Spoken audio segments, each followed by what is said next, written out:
Sekalian selamat pagi. Saya bersuka cita, saya dengar banyak hal-hal yang luar biasa ya Tuhan kerjakan dalam minggu ini, minggu yang kemarin dalam hidup saudara. Kesaksian-kesaksian yang luar biasa. Just wanna welcome again some people yang sudah lama terputus hubungan karena COVID mungkin ya. Ada Jiwon Cindy juga. Jiwon Cindy, welcome. Woo, we got a family coming back from Melbourne. Ya, Cindy dulu salah satu pelayan kita, worship leader, dance. Jiwon juga, even though he is Korean, but he tried his best to sing in Indonesian. Ya, welcome Jiwon Cindy. Welcome so much. Oke, sebelum kita mendengar firman Tuhan, untuk kesekian kalinya ya saudara ya, kita kalau saudara hitung-hitung berapa kali, berapa tahun saudara dan saya sudah hidup di dunia ini dan sudah mendengar firman Tuhan bukan cuma hari Minggu aja ya, kita hitung berapa kali, mungkin ratusan ribu kali, jutaan kali kita sudah dengar firman Tuhan. Tapi biarlah pagi hari ini sekali lagi saya mau ingatkan untuk kita tanamkan dalam pikiran kita bahwa kita butuh mendengarkan firman Tuhan. Amin.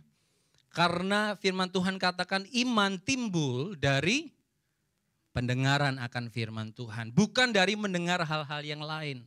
Bukan mendengar dari apa kata orang. Bukan mendengar dari pujian orang. Bukan mendengar dari apa kata radio, apa kata website, apa kata sosial media. Itu tidak akan memerdekakan kita. Tidak akan membangkitkan iman kita. Amin saudara. Berapa banyak motivator di dunia ini yang selalu mengatakan kamu bisa, kamu mampu, kamu sanggup, kamu memang diciptakan berbeda. Tetapi apakah itu menimbulkan iman di dalam hati atau di dalam pikiran setiap orang yang mendengar?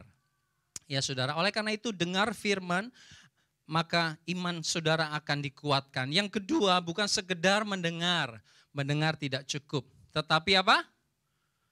Melakukan firman Tuhan. Tujuan kita adalah bukan sekedar mendengar, tetapi mendengar tanpa melakukan nol. Ya saudara, kuasa dari firman, the power of the word of God is activated when we practice the word of God. Jadilah pelaku firman dan bukan hanya pendengar saja. Amin saudara? Amin. Nah hari ini apa yang akan kita dengar sama-sama? Suatu ayat firman Tuhan yang tidak asing lagi. It's not strange anymore for every one of us. Matius 28 ayat 18 sampai ayat yang ke-20. Mari sama-sama kita baca. Yesus mendekati mereka dan berkata, "Kepadaku telah diberikan segala kuasa di sorga dan di bumi." Ini ceritanya sebelum Yesus naik ke surga, dia kasih kata-kata terakhir, his last words.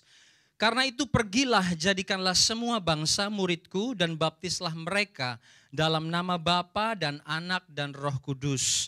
Dan ajarlah mereka melakukan segala sesuatu yang telah kuperintahkan kepadamu.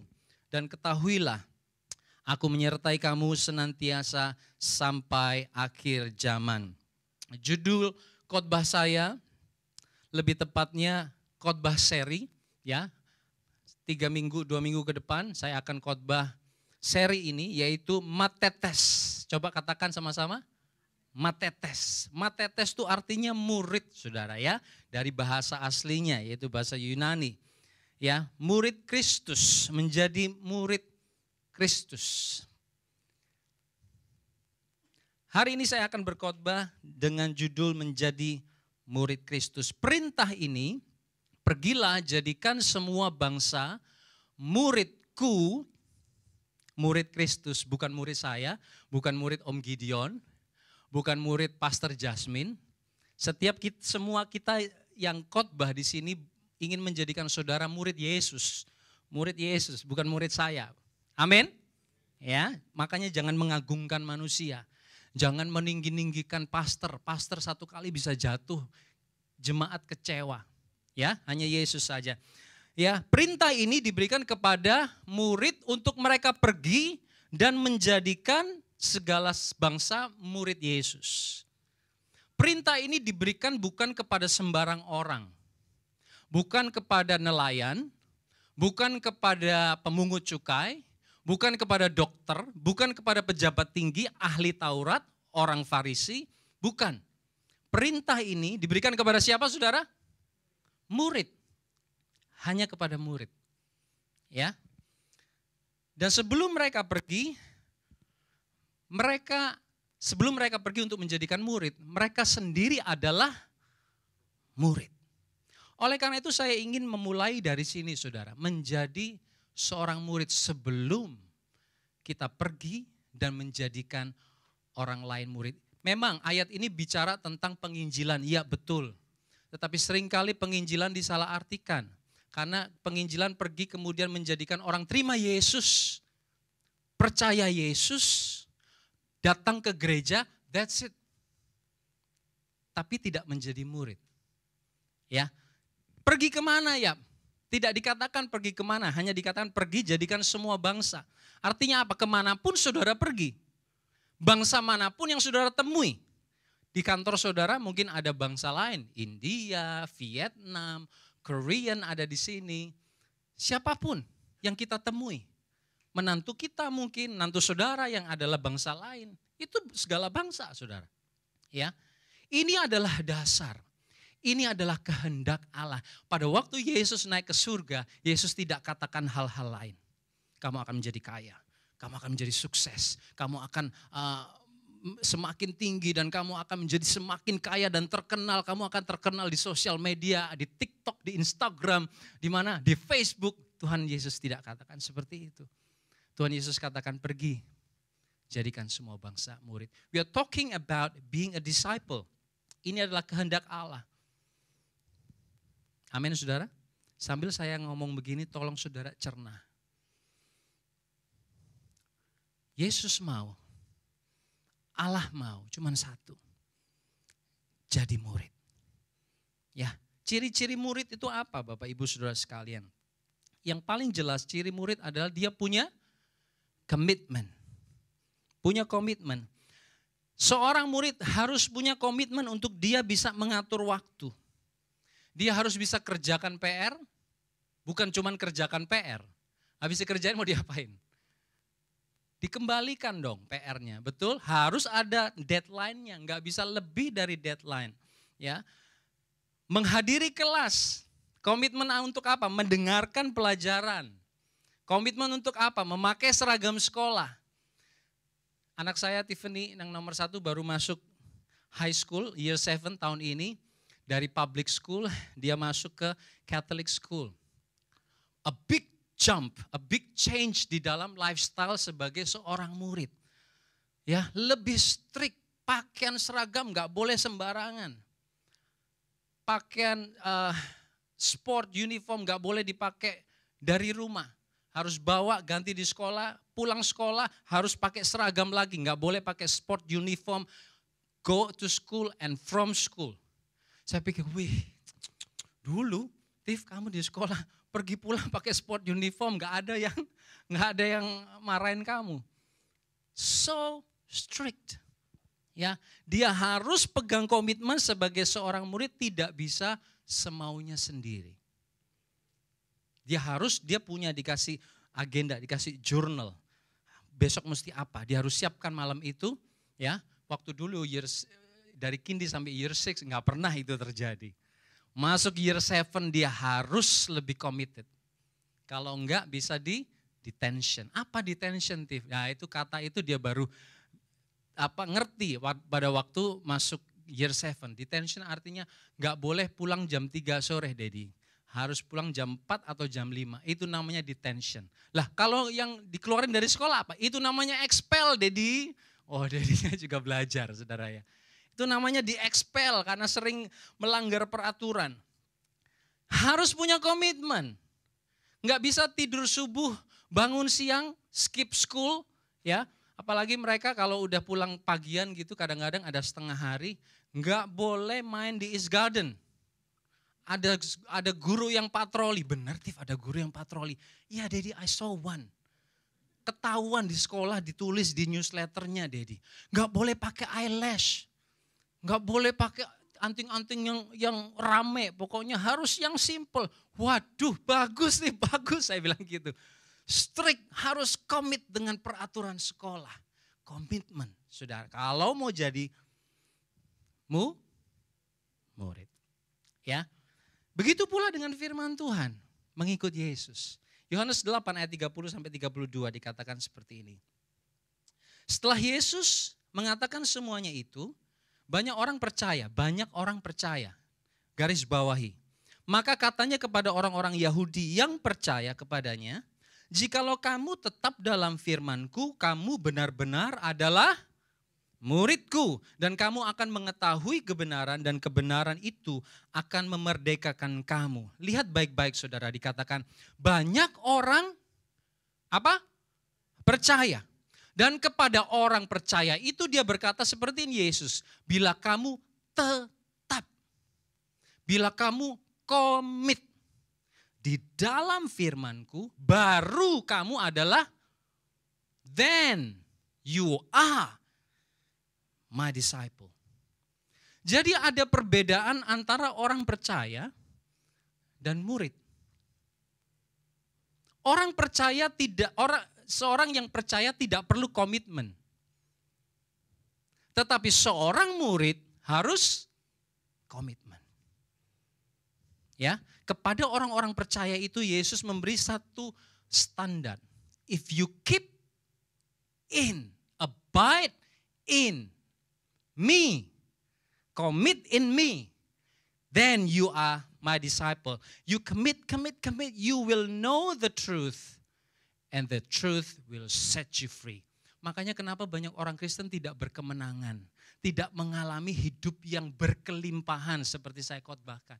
Kelimpahan bukan soal uang saja saudara, kelimpahan itu bisa soal damai sejahtera, sukacita, bisa soal hubungan, bisa soal mujizat, kemenangan, jalan keluar. Amin saudara, itu semua adalah bentuk dari kelimpahan, supernatural things di dalam hidup kita. Kenapa? Karena mereka tidak keep, they do not abide, mereka tidak tinggal di dalam Yesus.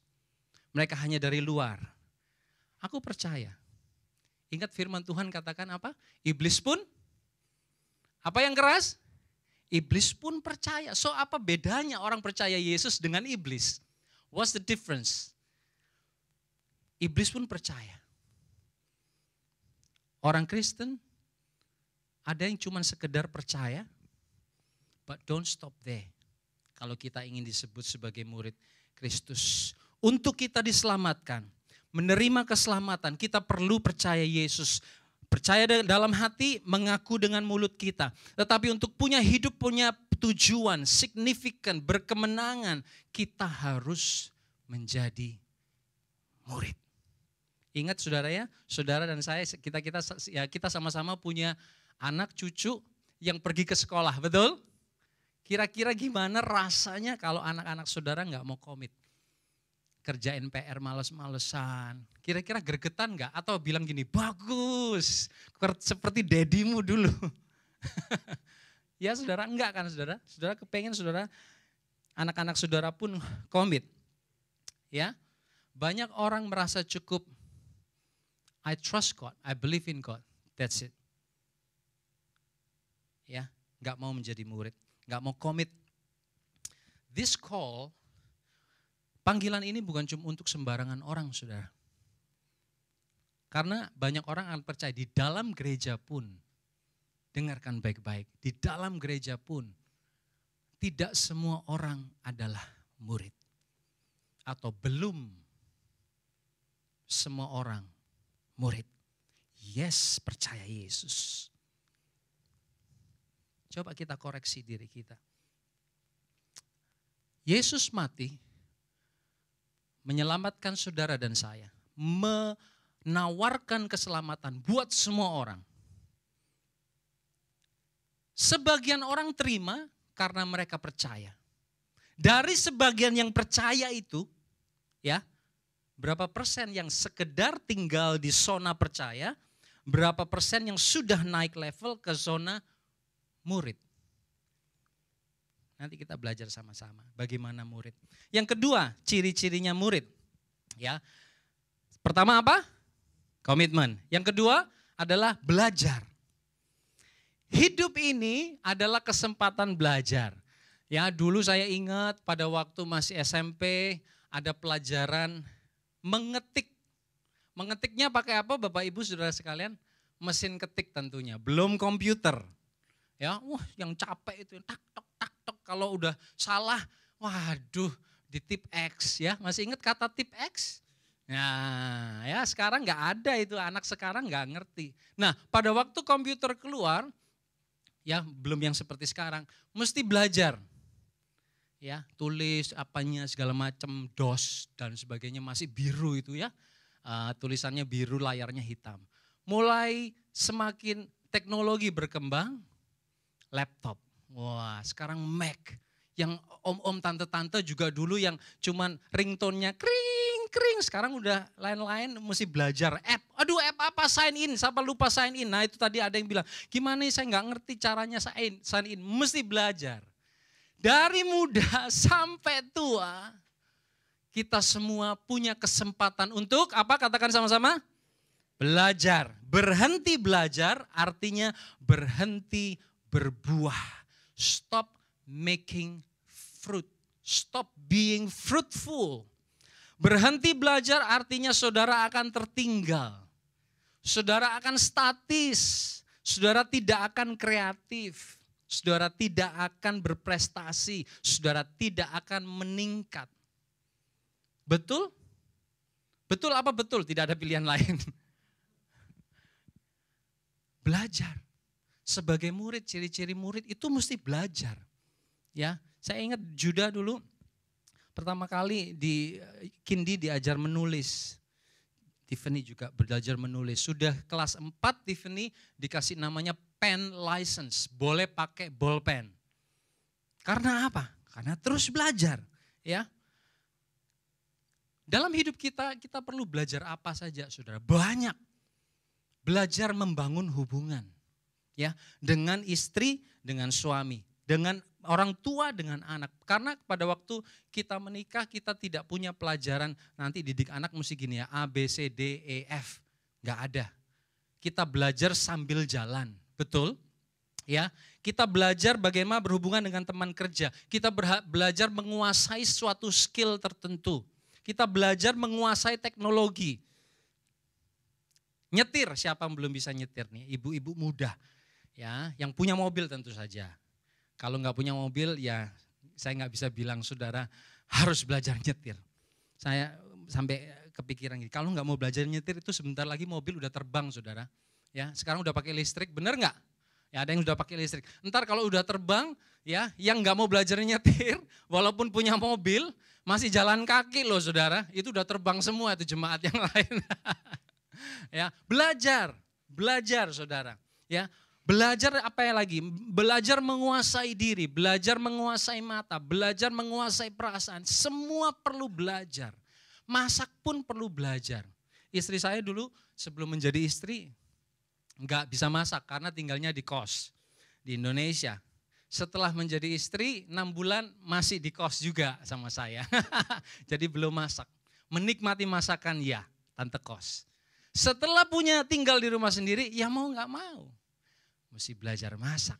Sekarang udah pinter. Ya, udah bisa bikin es teler. Ya, tapi nggak buka PO saudara. Nggak buka PO. Ya. Belajar. Kalau mau belajar pasti bisa. Amin. Kalau ada kemauan pasti ada jalan. Yohanes 15 ayat 8. Dalam hal inilah Bapakku dipermuliakan. Nih, bagaimana ya?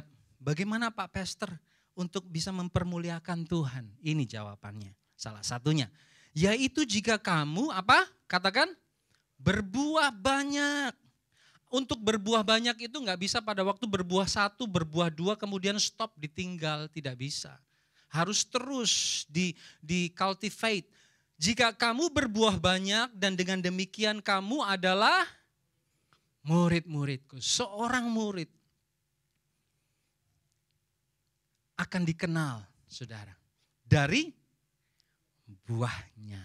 Seperti pohon dikenal dari buahnya. Seperti seorang bapak dikenal dari anaknya. Makanya buah tidak jatuh jauh dari pohonnya. Kalau bapaknya suka ngupil, anaknya juga suka ngupil. Yang lihatnya di rumah begitu. Betul enggak? Oke, itu intermezzo sedikit. Oke, jika berbuah banyak, tidak dikatakan jika percaya. Enggak dikatakan jika kamu percaya.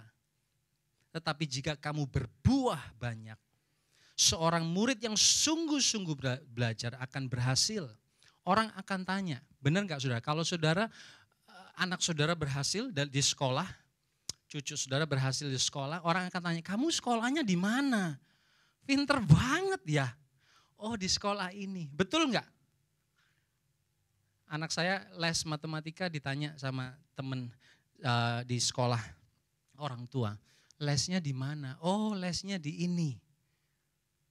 Begitu juga dengan kita sebagai murid. Kalau kita berbuah, orang akan lihat ini ke gereja mana ya? Bukan gerejanya loh saudara, sekali lagi. Bukan gerejanya. Orang akan tertarik dengan gurunya. Siapa guru kita? Yesus. Dari situlah kita tahu bahwa kita adalah murid. Dari buah-buah yang kita keluarkan di dalam hidup ini.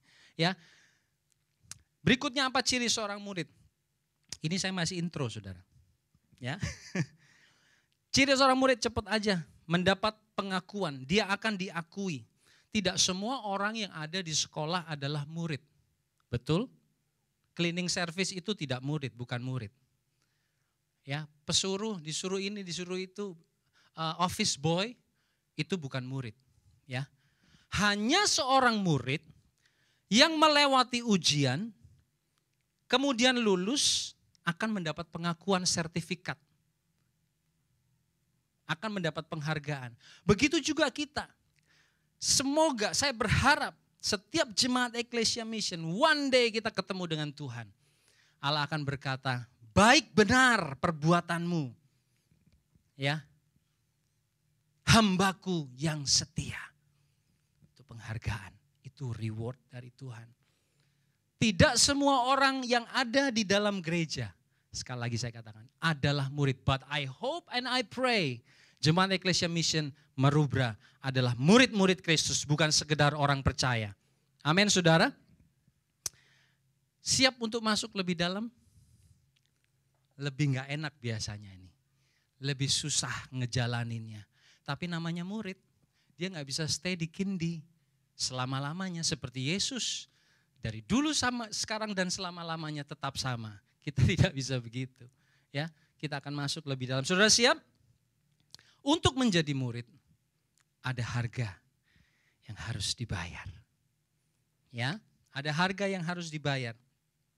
Seperti saya katakan tadi, kalau saudara merasa cukup saya percaya aja, tetapi tidak mau bayar harga, I'm sorry to say, this is what the Bible says. Kamu tidak bisa menjadi muridku. Yesus tidak pernah berkata, firman Tuhan tidak pernah berkata, kamu cukup dipercaya saja, enggak ada. Standarnya tinggi Bapak Ibu Saudara sekalian. Dan it takes our whole life untuk belajar jadi murid. Kalau 70 tahun dikasih waktu untuk belajar, ya 70 tahun jadi murid Yesus. Amin. 80 tahun sampai menutup mata kita berhenti belajar. Ya. Ada harga yang harus dibayar, ada komitmen, ada ujian yang harus kita lewati. Mari sama-sama kita baca dalam Lukas 9 ayat 23. Katanya kepada mereka semua, setiap orang yang mau mengikut aku, ia harus menyangkal dirinya, memikul salibnya setiap hari, dan mengikut aku. Lukas 14 ayat 27, barang siapa tidak memikul salibnya dan mengikut aku, sama-sama baca, ia tidak dapat menjadi muridku. Berat ya Yap ya, ikut Yesus. Saudara, keselamatan itu free of charge. Tetapi menjadi murid is not cheap. Enggak murahan. Keselamatan itu gratis. You only need to accept Jesus, believe in Jesus, terima Yesus, saudara terima. Tetapi untuk menjadi seorang murid mengikut Yesus, kita ngikut Yesus itu bukan sesuatu yang murahan loh saudara. Kalau saudara mau bayar harga untuk something di luar sana, untuk holiday saudara mau bayar harga, berapa tahun saudara nabung? Ayo, untuk beli rumah saudara nabung, ikat pinggang keras-keras untuk bisa beli rumah. Untuk bisa urus PR, citizen di sini berapa ribu saudara kita harus keluarkan uang. Kita mau bayar harganya. Enggak murah betul? It's not cheap. Yesus pun punya standar yang sama, bahkan lebih tinggi. Dia katakan semua yang kamu punya, itu aku yang kasih. Firman Tuhan katakan, semua. Mau kamu berikan? Harganya sangat tinggi loh saudara. Kalau banyak gereja, banyak hamba Tuhan katakan ikut Yesus hidupmu enak. Ikut Yesus kamu akan diberkati. Oh yes, berkat Tuhan mengikuti kita. Tetapi itu bukan tujuan kita. Amin, Bapak Ibu. Itu bukan tujuan kita. Karena Yesus tidak kasih tujuan hidup buat kita untuk hidup enak. Bukan untuk comfort, but character. Ya. Menyangkal diri, nomor 1 katakan. Ya, Lukas 9:23. Setiap orang yang mengikut aku, ia harus menyangkal dirinya. Apa arti menyangkal diri? Menyangkal diri artinya menolak semua keinginan yang bertentangan dengan keinginan Allah melalui firman-Nya. Kalau dalam ayat lain dikatakan ada keinginan daging, keinginan mata, dan keangkuhan hidup. Menolak semua keinginan yang ingin mengikat hidup setiap kita. Kepengen mengikat hidup setiap kita, kita harus tolak. Enggak. Aku tidak seperti itu lagi. Enggak. Aku tidak seperti yang dahulu lagi. Ada seorang misionaris Indonesia diceritakan saudara. Orang Indonesia yang jadi misionaris ke Jepang katanya. Ke kota yang namanya Hokkaido. Wah, yang sudah pernah ke Hokkaido angkat tangan. Ya, siapa tahu itu misionarisnya. Ya, di sana dia namanya misionaris itu dia harus pergi untuk memberitakan Injil, betul saudara? Seorang misionaris itu harus bisa hidup seperti orang lokal hidup. Makanannya harus bisa terima, gaya hidupnya harus bisa terima. Kalau tempat lokal itu tidurnya bukan di tempat tidur yang enak, dia juga harus bisa. Mau di atas pohon dia juga harus bisa. Ya, nah ini namanya misionaris Indonesia. Indonesia kan semuanya enak ya. Pergi ke Hokkaido Jepang, tinggal dengan orang-orang yang makanannya makanan mentah. Nah saya nggak bisa itu, belum. Mungkin harus jadi misionaris dulu supaya bisa makan mentah. Dia harus bisa makan mentah supaya apa? Supaya pelayanannya bisa diterima di sana. Dia doa Tuhan kuatkan, Tuhan beri. Supaya pada waktu dihadapkan dengan makanan mentah, biar itu seperti makan makanan yang enak seperti di Indonesia. Gorengan Tuhan mungkin seperti itu. Akhirnya dia bisa. Dia katakan apa? Aku punya hak untuk makan enak. Bisa. Tapi aku sangkali diri. Begitu juga dengan kita saudara. Mengikut Yesus harus belajar. Saya katakan sekali lagi. Ya, cetak tebal warna merah kata itu. Belajar.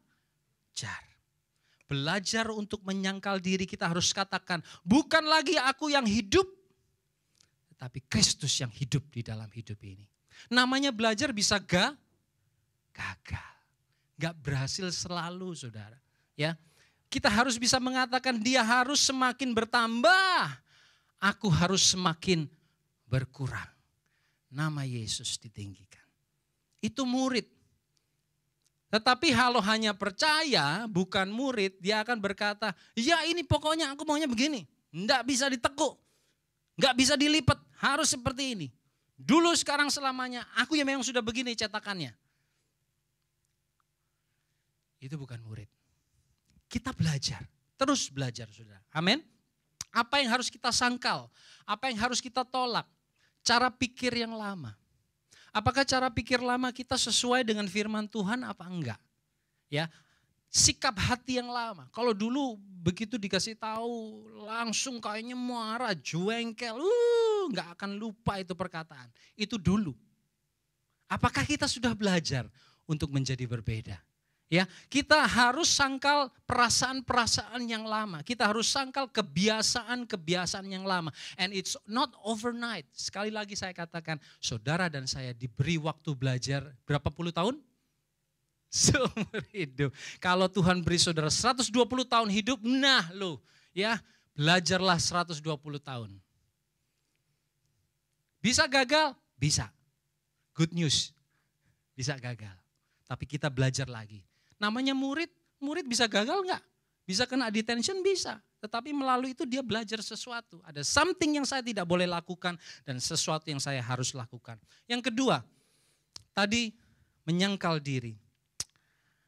Syarat seorang murid yang kedua, dia harus memikul salib. Aduh, ya udah menyangkal diri, memikul salib pula.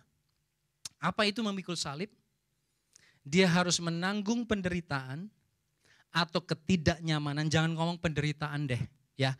Mungkin kita berpikir, zaman sekarang kita nggak akan mati lah, ditembakin seperti yang di luar sono untuk nama Yesus, ya. Tapi kita akan belajar. Kita harus mau menanggung penderitaan atau ketidaknyamanan karena apa? Ketaatan atau iman kita kepada Kristus. Ada orang-orang tertentu memang diberi karunia, kasih karunia, kemampuan untuk mati syahid atau martir. Saya rasa kebanyakan orang berdoa, jangan terjadi seperti itu dalam hidupku Tuhan. Tetapi ya saudara, kita mesti sadari bahwa di dalam setiap langkah keputusan kehidupan kita, kita harus menanggung yang namanya ketidaknyamanan ini. Demi apa? Demi ketaatan kita. Demi iman kita kepada Kristus. Jangan salah, tidak semua penderitaan itu ya saudara punya maksud atau punya arti memikul salib. Kalau nyolong ayam digebukin tetangga, masuk penjara, bilang iya Pak, saya ini memikul salib memang. Bukan, itu bodohmu sendiri kenapa nyolong ayam. Kalau di sini bukan nyolong ayam lah ya. Ya saudara, apa lagi yang lain? Gak bayar utang, korupsi, masuk penjara. Ya Pak gak apa-apa, 5 tahun saya harus di penjara. Ya, saya berdoa biar Tuhan beri saya kekuatan. Inilah salib yang harus saya pikul. Bukan saudara. Kalau namanya student dikeluarkan, ditendang dari sekolah karena melakukan kesalahan, itu bukan pikul salib. Itu kebodohannya sendiri. Pikul salib. Itu artinya sesuatu yang tidak nyaman terjadi di dalam hidup saudara dan saya. Karena kita mau taat. Karena kita mau setia. Kita mau taat kepada firman Tuhan. Amin. Enak saudara didengar? Aduh Mbok Yayang berkat dong ya. Berkat akan nyusul saudara. Don't worry. It's bonus in your life. Because he comes to give you life. Life in abundance. Wah amin. Banyak orang kan gitu. Tapi dikata kalau dikotbahkan sebelum itu terjadi. Ya jadi murid. Nggak ada cara lainnya. Banyak jalan kan menuju Roma katanya. Nggak ada. Ini satu-satunya jalan. Sepanjang jalan ketaatan kita. Saya sudah melihat, saya sudah mengalami saudara. Don't worry. Tuhan menjamin hidup saudara. Ya kita akan belajar di minggu yang ketiga. Setiap hari ya saudara dikatakan selanjutnya. Setiap hari itu artinya apa? Tuhan sudah kasih jadwal. Namanya student itu pasti ada jadwal setiap hari. Ya harus setiap hari dilakukan. Memikul salib, menyangkal diri. Ya tidak bisa bahasa Jepangnya dikatakan sekarpe dewe. Itu bahasa Jepangnya Alkitab ya. Tidak bisa semaunya sendiri. Harus rutin setiap waktu lagi marah. Ingat firman Tuhan setiap hari. Tolong aku Tuhan, tolong aku. Terpujilah nama Tuhan. Kekuatan, kesabaran setiap hari. Setiap hari. Ya saudara, tidak bisa tergantung mood. Tidak bisa tergantung tanggal. Tanggal tua, bete, tanggal muda, seneng gitu saudara ya. Nggak bisa. Susah ya saudara ya. Habis ini saudara jengkel sama saya kali. Ya udah datang gereja, dikhotbahinnya yang susah lagi. Ya, setiap hari saudara mengikut Yesus. Dikatakan menyangkal diri, memikul salibnya setiap hari dan mengikut Yesus. Mengikut Yesus dalam kata aslinya akoloteo. Artinya gampang, artinya berjalan di jalan yang sama. Kalau Yesus ke kiri, kita juga ke kiri. Kalau Yesus mengampuni, kita juga mengampuni. Kalau Yesus murah hati, generous, kita juga generous. Kalau Yesus punya kasih, kita juga belajar. Sekali lagi, that's the word. Belajar punya kasih. Belajar, belajar, dan belajar. 1 Yohanes 2 ayat 6. Barang siapa mengatakan bahwa ia ada di dalam Dia, ia wajib hidup sama seperti Kristus telah hidup. Menjadi murid Kristus itu selfless, tidak berpusat kepada diri sendiri, tidak berpusat kepada kepentingan diri sendiri, tetapi apa yang Tuhan mau. Sekali lagi saya mau ulangi, untuk diselamatkan itu gratis saudara. Percaya itu tidak butuh komitmen. Tetapi untuk menjadi murid seperti yang Yesus mau, ya ada harga yang harus dibayar. Guru kita yaitu Yesus sendiri. Dia hidup penuh dengan penyangkalan diri. Dia tolak semua keinginan dunia. Ingat pada waktu dia dicobai oleh iblis 3 kali. Dia disuruh nyatakan kuasanya. Dia disuruh menyembah supaya seluruh dunia ini diberikan kepada Yesus. Dia sangkal dirinya. Ya, kenapa kita harus seperti Yesus? Kenapa Yesus menyangkal dirinya, saudara? Karena dia penuh dengan kasih. Ada seorang pembicara terkenal, ya, bernama Edwin Louis Cole. Dia berkata seperti ini. Saudara mungkin mau catat, silahkan. Kasih Yesus, saudara ya. Love desires to benefit others at the expense of self, because love desires to give. Kasih adalah sebuah keinginan untuk menyenangkan atau menguntungkan orang lain, meskipun diri sendiri dirugikan. Karena kasih itu mau memberi. Tetapi lust desires to benefit self at the expense of others, because lust desires to get. Hawa nafsu selalu ingin menguntungkan dirinya sendiri, meskipun harus mengorbankan orang lain. Karena hawa nafsu selalu ingin mendapatkan. Kalau ada kasih Kristus di dalam hidup kita, kita terus mau belajar. Kita minta Roh Kudus. Roh Kudus tolong, aku gak bisa. Roh Kudus tolong kuatkan. Supaya aku bisa mengasihi, supaya aku bisa menyangkal diri, supaya aku bisa memikul salib, supaya aku bisa melakukannya setiap hari. Berapa banyak saudara di sini mau ada di dalam jalannya Tuhan Yesus? Angkat tangan. Haleluya. Ini tugas kita sebagai murid Kristus, sebagai orang percaya yang mau mengasihi Dia. Kita belajar sama-sama. Saya minta pemain musik untuk maju ke depan. Mari kita angkat sebuah pujian ini Bapak Ibu Saudara sekalian. Jangan sekedar nyanyian, tapi biarlah ini menjadi satu doa ya untuk setiap kita. Karena untuk datang ke gereja itu gampang. Untuk memberi persembahan itu mudah, mungkin ya. Datang ke gereja untuk melayani sesuai dengan jadwal. Untuk say hi itu gampang ya saudara. Tapi ada sesuatu yang lebih yang Tuhan inginkan, yaitu mengenal Dia. Menjadi murid, mengenal Dia, tetap di dalam firman.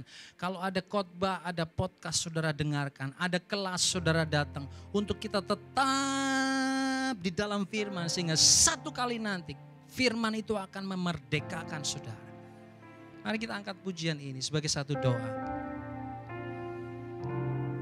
Haleluya. Semua karena anugerah-Mu hari ini ada. karena kuatku, namun karena roh-Mu. Bawa hatiku, penyembahanku. Katakan, ku semakin berkurang, Yesus makin bertambah. Mengikut Yesus, itulah kesukaan hatiku. Ku lepas semua hakku untuk mengenal kehendak-Nya di hidupku. Mengiring Yesus, itulah kekuatan hidupku. Ku yakin anugerah-Nya mampu jadikanku hamba. Mari sama-sama kita bangkit berdiri. Kita nyanyikan lagi dari atas satu kali lagi. Katakan, semua karena anugerah-Mu. Karena anugerah-Mu hari ini ada. Bukankah aku kuatku, namun roh-Mu. Ku bawa hatimu, penyembahan. Katakan, ku semakin berkurang, Yesus makin bertambah. Mengikut Yesus, itulah kesukaan hatiku. Ku lepas semua hakku untuk mengenal Dia, kehendak-Nya di hidupku. Mengiring Yesus, itulah kekuatan hidupku. Yakin Dia sanggup kuatkan saudara, menjadikanmu hamba yang berkenan.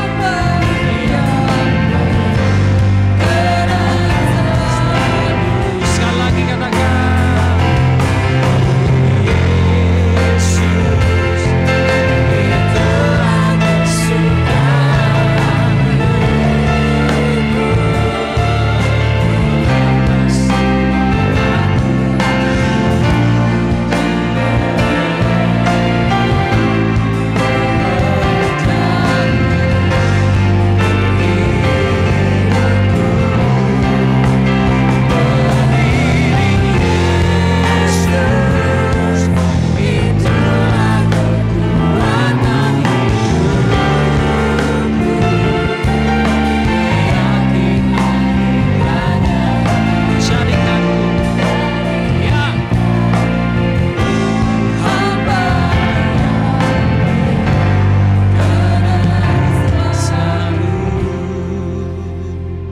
Bagian Allah, bagian Roh Kudus adalah memberi saudara kemampuan, memberi setiap kita kekuatan dan jalan keluar. Bagian setiap kita murid-murid adalah melakukan dan berjalan di dalam kehendak-Nya. Tanpa kita melakukan sesuatu, bagaimana mungkin Tuhan bisa menyertai? Oleh karena itu Bapa, kami datang pada pagi hari ini. Biarlah kami jemaat Eklesia Mission Marubra boleh menjadi jemaat yang bukan sekedar percaya, tetapi jemaat yang punya satu keyakinan penuh bahwa kami menjadi murid Kristus. Dan kami mau belajar, kami mau melangkah keluar dari comfort zone kami Tuhan. Walaupun itu memang tidak enak, mungkin itu susah, mungkin itu sulit. Tetapi kami tahu Engkau tidak mencari kenyamanan. Yesus, Engkau tidak ingin kami untuk ada terus di dalam kenyamanan. Tetapi Engkau ingin melihat kami, karakter kami dibentuk menjadi seperti Kristus. Terima kasih untuk firman-Mu pagi hari ini. Biarlah kuasa firman itu terus bekerja di dalam setiap kami. Sehingga kami ditemukan berkenan selalu. Terima kasih Bapa. Terima kasih Tuhan. Thank you Jesus. Terima kasih Yesus. Aku percaya Engkau ada di tengah-tengah kami pagi hari ini. Membuat hati kami untuk komit menjadi murid Yesus, mengikut Yesus, mengiring Yesus senantiasa. Sekali lagi kita katakan, mengikut Yesus, itulah kesukaan. Ku lepas semua aku mengenal kehendaknya di hidupku. Mengiring Yesus, itulah kekuatan hidupku. Ku yakin anugerahnya mampu jadikanku hamba yang berkenan selalu. Roh Kudus yang manis dan lembut, kami mengucap syukur. Kau tidak pernah paksa kami. Kau senantiasa mengingatkan dan menguatkan. Terima kasih Bapa. Terima kasih untuk pagi hari ini. Di dalam nama Yesus kami berdoa dan bersyukur. Sama-sama katakan, amin, amin. Silakan duduk Bapak Ibu.